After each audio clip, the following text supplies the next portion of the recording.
आपके शहर में 20 सालों से सेवा दे रहे हैं श्री श्याम सीमेंट हाउस, जहां आपको मिलेगा हर तरह का cement, ACC cement, Konark cement, Dalmia cement, Ambuja cement, UltraTech cement और भी कई प्रकार की सीमेंट, साथ ही छड़, सैनिटरी पाइप और बाथरूम की जरूरत की चीजें, वो भी होलसेल रेट में। तो आज ही आए। हमारा पता है नॉर्मल स्कूल के पास, अलकापुरी, गिरिडीह, झारखंड। Pin code 815312। हमारा मोबाइल नंबर है 8789821481 और 9835586265। दुकान का 20 साल हो गया है जी। 20 साल से मैं दुकान जो भरोसे पर चल रहा है जी। यहाँ उचित दाम पर सबको देते हैं। आज झारखंड राज्य आंगनबाड़ी सेविका सहायिका संयुक्त संघर्ष मोर्चा के बैनर तले झंडा मैदान गिरिडीह में हड़ताली सेविका सहायिकाओं का धरना चौथे दिन भी जारी रहा। इस धरने की अध्यक्षता जिला अध्यक्ष देवंती देवी ने की, जबकि प्रदेश महामंत्री अशोक सिंह नयन और प्रदेश सलाहकार प्रयाग प्रसाद यादव विशेष अतिथि के रूप में शामिल हुए। कार्यक्रम की शुरुआत पेंटार प्रखंड की सेविका मंजली देवी की असामयिक निधन पर 2 मिनट का मौन रख शोक व्यक्त किया गया।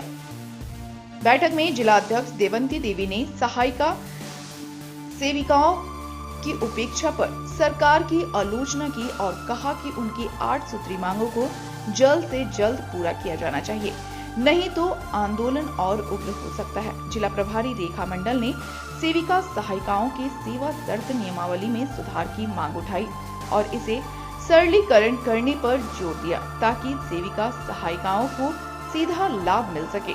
बैठक में कई अन्य प्रमुख वक्ताओं ने सेविका सहायिकाओं को पारा शिक्षकों के सम्मान सुविधाएं देने, मानदेय के स्थान पर वेतन मान की व्यवस्था करने और सेवानिवृत्ति के बाद पेंशन व अन्य लाभों की मांग की। बैठक में सैकड़ों सेविका सहायिकाओं ने भाग लिया और अपने अधिकारों के संघर्ष जारी रखने का संकल्प लिया।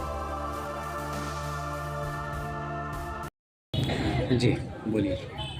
हम लोग आज झारखंड राज्य संयुक्त मोर्चा के आह्वान पर सिर्फ गिरिडीह जिला में ही नहीं पूरे राज्य में ये हड़ताल चल रही है और ये हड़ताल का आज चौथा दिन है। और हम लोगों ने सरकार से मांग किए हैं कि जब तक हम लोगों की 8 सूत्री मांग को पूरा नहीं किया जाएगा हम लोगों की हड़ताल जारी रहेगी।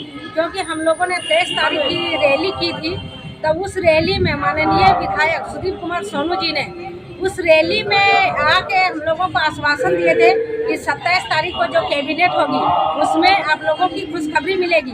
लेकिन हम लोगों को 27 तारीख का कैबिनेट में कुछ भी प्रस्ताव पारित नहीं हुआ और उसी के आक्रोश में हम लोगों ने 5 तारीख से हड़ताल शुरू कर दिए।